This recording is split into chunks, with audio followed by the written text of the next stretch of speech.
been declining since the years 2018-2019, and that this is due to poor planning by Ministry of Finance and the fact that money approved is not used appropriately when testifying before the Parliamentary Committee of Finance to present their report on budget compliance with National Development Plan. The legislators have expressed concerns over such occurrences in the Ministry of Finance, which have led to such irregularities. We also noted that with some of the revenue that is cut, which is cut and then allocated as supplementary, that the ministry has not gone back to the agencies to agree with them new performance management plans. For example, if you've been given money, maybe to train, just as an example, you've been given 10 million to train 100 children or 100, or whatever, or to feed. They just cut it. They don't tell you who shouldn't be fed. So they just cut it, and you expect it to manage within the budget that you have. That has caused the problems in service delivery. The MPs have also demanded that Ministry of Finance should start declaring unspent balances of each financial year to Parliament, since it has also attributed to poor budget performance. We looked at the issue of unspent balances. Normally, at the end of the financial year, there are monies that are allocated to the different agencies, ministries, departments, and agencies, which are unspent.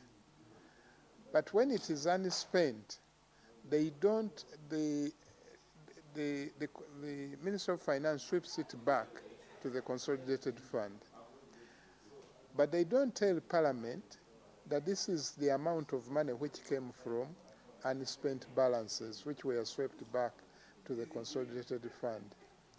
We are going to make a strong recommendation on that all monies that are swept back into the consolidated fund, which was not spent in the previous year, should be declared to Parliament for appropriation.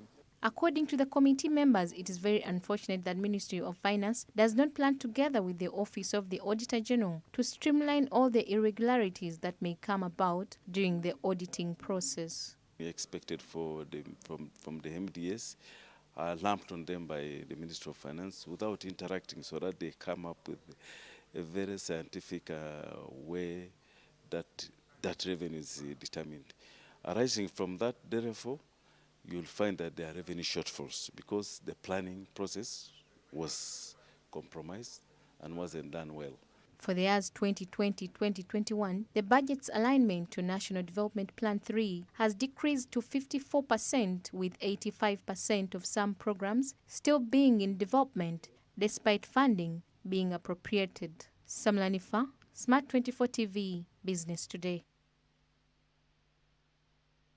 The vandalization of electricity infrastructure, as Uganda loses over 26 billion shillings in stolen copper wires, vandalized transformers and poles, amongst others.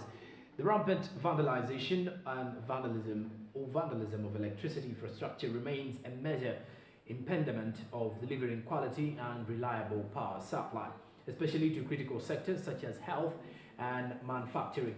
It equally increases power project development costs, frustrating efforts to expand the grid and accelerate access to electricity services for all Ugandans, and has overall effects on the economy.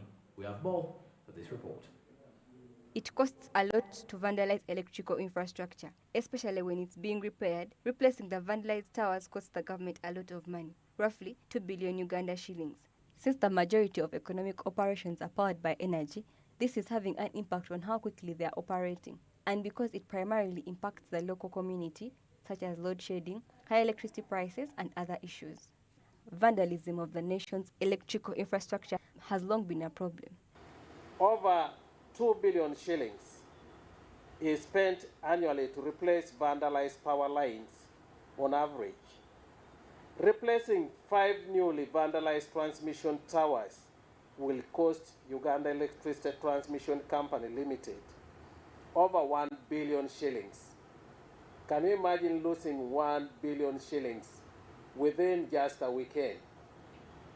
Replacing those towers is going to cost over 1 billion shillings. Each of the poles, each of the towers which were vandalized is costed at 200 million, each one of them. So 5 of them went down over the weekend. To the general public, to desist from any acts of vandalism of electricity infrastructure, to enable the government to deliver affordable and reliable electricity to all Ugandans effectively. We urge the communities to report the culprits to the nearest police station or call the Electricity Regulatory Authority's hotline. However, as a result of the continued misuse of electricity, the government has made steps to implement this act. However, it requires sustainable operation from all stakeholders, including the power regulating organizations and Ugandans in general. The issue of vandalism, as the minister has said, is not something that is new, but now it has escalated to the level that all efforts need to be put in place to curb this vice. Government has done its part and has been able to amend the act. The act has punitive measures, but these measures only need to be implemented for them to be able to be effective.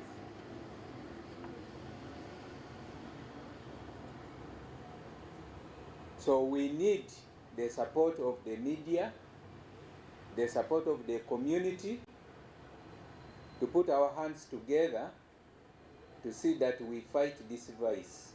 Ugandans should be aware that the government spends a significant amount of money on protecting power and transformation. Now, we mainly concentrate on trying to work with the communities. We are going to reach out to the communities more and make sure that sensitization is done. And these assets should be perceived by the communities as their own, so that we can work together to protect these assets. The public should know that government invests a lot of money in establishing these assets, and we cannot accept a few persons to deny government and the people of Uganda the benefits that are expected from this. According to the budget, and that Ugandans can only afford the benefit of good electricity by working together to fight electrical vandalism. Martha Nimsima, SMART24 TV, Business Today. All right, now let's look at the Global Entrepreneurship Week. As Ugandan entrepreneurs, together with other business support organizations, have joined the world to celebrate the Global Entrepreneurship Week, aimed at recognizing the possible solutions for concurrent challenges hindering the performance of the business sector in the country. Gross fixed capital formation of entrepreneurship contributes to GDP in Uganda, and its contribution was reported at 16.14% in 2021, according to the World Bank collection at the development indicators. Let's have more in this report. The Global Entrepreneurship Week will unite nearly all of the world's countries to support entrepreneurs and inspire people to establish businesses and create new, more effective ways to do tasks. Following the pandemic and its effects, Global Entrepreneurship Week 2022 is also a call to action for societies to be resilient and work together to harness the potential of fresh thinking and innovation for the good of all. Millions of business owners, investors, legislators, academicians, educators, entrepreneurship support organizations, and other interested parties have participated. Really what we do during this week is to celebrate what you would say the unacknowledged hero, the entrepreneur who has kept 5 jobs alive, the entrepreneur who has kept supplying even amidst increasing costs. That is the entrepreneur who we celebrate. Why do we celebrate this entrepreneur? Because of the critical role that entrepreneur plays in the economy.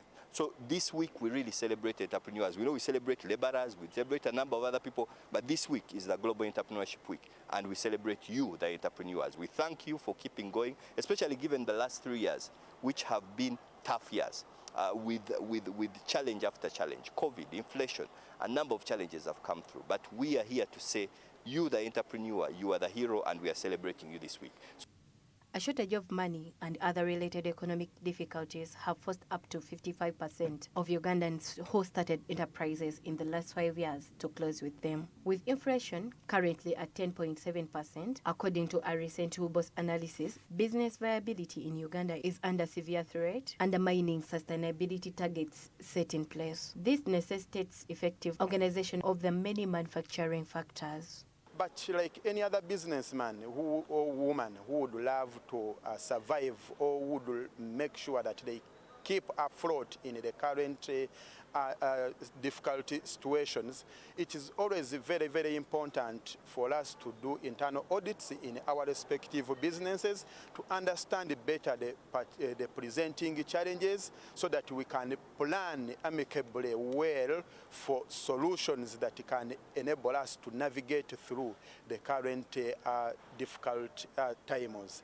Otherwise, without such interventions, we may find it so difficult to push businesses. The growth and stability of Uganda's economy has been severely hampered by the lack of access to business education and training. Therefore, in order to help aspiring businesses to acquire stability in these challenging economic times, business integration has been promoted as a means of sharing losses and gains along the knowledge transfer. Try to attempt. But it's very important that we try out to get people who can help us out. We have experts within different organizations. Today we have had a training organized by Enterprise Uganda. Such forums, such platforms help us to build the hope within struggling entrepreneurs. Such forums help us to share problems, because I am one person who believes that African business problems should be solved using African approaches. So, Global Entrepreneurship Week was established in 2008 because of the significance of entrepreneurship to human happiness and global economic growth. To assure innovation, problem solving, and effective communication, one needs 3 key skills, that is, flexibility, persistence, and leadership. Desire Nambiru, SMART24 TV, Business Today. All right, now the International Civil Aviation Organization has held its first meeting in Uganda. It's set to discuss matters related to authentic travel electronic documents across the world. Now, this has come at the time when Uganda has just phased out machine-readable passports in April of this year and replaced them with international East African electronic passports. We have more in this report. The Ugandan East African e-passport was introduced by the Ugandan government in 2018. Following that, there was a 2-year transitional period to enable for the phase-out of the East African and international machine-readable passports. The head of International Civil Aviation Organization, ICAO, which has 88 members, stated that the meeting is being held to discuss issues with the legitimacy of documents in relation to simplifying air transport and border-to-border travel. Even if a passport is falsified, is faked, there is an electronic security that we provide, because there's a link with the certificate in our central database that cannot be faked. So, and that's why we are happy that we have now 88 member states who have joined the PKD and who exchange the certificates that are needed to make the passports secure. Passports can easily be validated through public registry, and passengers spend less time reviewing their documents now than they did when Uganda was still using machine-readable passports. Well, given this opportunity to host it, this is very important because verification of travel documents is a very key factor. It helps do away with fake, falsified documents. It makes it possible to verify and certify all travel documents of all travelers. However, since the new passports were introduced, the public has complained about the increased fees, but the spokesperson of Internal Affairs claims that Ugandan passport is still the least expensive in the region because a Burundian passport now costs $60. He also warned Ugandans about counterfeit passport producers, warning that such documents will not be authentic. Originally, we had the old passport. The old passport did not have a lot of security features. It was costing about 120,000. This new particular passport, electronic one, costs 250, and ideally is the lowest in the region. When you look at countries like Burundi, countries like Kenya, they are costing theirs a little higher. The reason why this passport must cost a little higher is because of the fact, why now? Why do we invite ICAO board here at this material time? Is because of the fact that fraudsters have taken the game a notch higher. What they are doing now on Nasa Road, on Nkrumah Road, and all other roads in Kampala is that they are actually producing a very beautiful document which you cannot doubt. But that beautiful document they are producing cannot have the key to open in the depository of the ICAO PKD director. So ours is not about the beauty of the document that comes out, it is about the security of the document that comes out. So